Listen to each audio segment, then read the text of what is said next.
नमस्कार। आज देखेंगे हम छत्तीसगढ़ के जनजाति से संबंधित पर्व जो है, जिसमें पहला देखते हैं आपका कौन से रसनवा पर्व। रसनवा पर्व जो होता है वो बैगा जनजाति के द्वारा मनाया जाता है।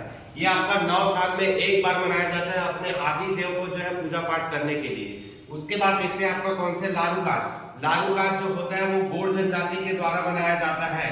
ये आपका लालू का अर्थ होता है आपका कौन से दुल्हा, और ये होता है काज मतलब उसका दुल्हा के काम काज के लिए। तो दुल्हा के कामकाज के लिए जो अंतिम दिन में जो पार्टी के मतलब बलि दिया जाता है, जिसमें सुअर और बकरा का क्या किया जाता है, बलि देकर जो उत्सव मनाया जाता है गोंड जनजाति के द्वारा, उसको बोला जाता है लालूकाज। उसके बाद देखते हैं पुपुल साठ पर्व।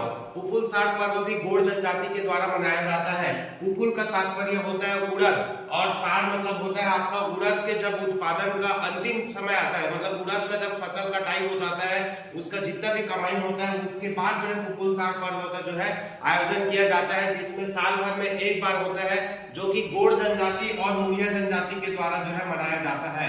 इस दिन इसमें क्या होता है, तो पुपुल साठ पर्व के दिन जितने भी गोंड जनजाति मुड़िया जनजाति के हैं वो आम सभा बैठते हैं और आम सभा बैठने के बाद जो भी इससे समस्या से समाधान किया जाता है।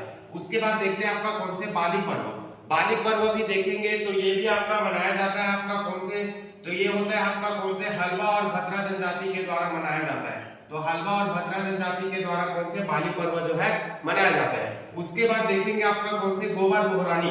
गोबर बोहरानी जो है छिंदकगढ़ एरिया विकास खंड बोलेंगे, जो कि आपका कौन से सुकमा अंचल का है। तो सुकमा अंचल में आपका कौन से गोबर बोहरानी का त्योहार मनाया जाता है, जिसमें गांव के बीच में आपका क्या कर दिया जाता है, गड्ढा कर दिया जाता है, जिसमें गांव के लोगों के द्वारा गोबर को ला ला के इकट्ठा किया जाता है। उसके बाद फिर गोबर को होली के रूप में खेलते हैं और उसके बाद जो भी गोबर बचता है उसको किसानों को जो है दोनों में गोबर को खाद के रूप में दिया जाता है, जिससे वो उसको अपने खेतों में उपयोग में लाते हैं। तो गोबर बोहरानी त्योहार आपका सुकमा अंचल से संबंधित है।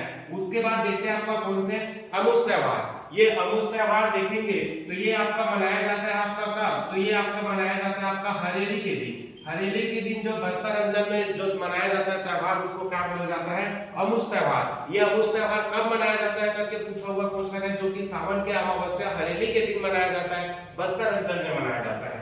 उसके बाद अंतिम में देखेंगे आपका कौन से गोंचा पर्व। गोंचा पर्व ये जो होता है हमारे यहाँ का जो रथ यात्रा होता है, रथ यात्रा को बस्तर अंचल में गोंचा पर्व के नाम से जाना जाता है। ये त्योहार आपका उड़ीसा की कल्चर है, जो कि हमारे यहाँ पुरुषोत्तम देव जो कि काकती वंश के राजा है उसके द्वारा लाया गया था। और गोंचा पर्व के दिन में आपका विशेष कौन से क्या है, ये आप लोग जो है कमेंट में बिल्कुल जरूर बताएंगे कि रथ यात्रा गोंचा पर्व के दिन बस्तर अंचल में कौन से का विशेष योगदान रहता है, ये आप कमेंट में बिल्कुल नीचे देके बताएंगे। और लाइक और सब्सक्राइब एंड शेयर करते रहिएगा। Okay, thank you so much.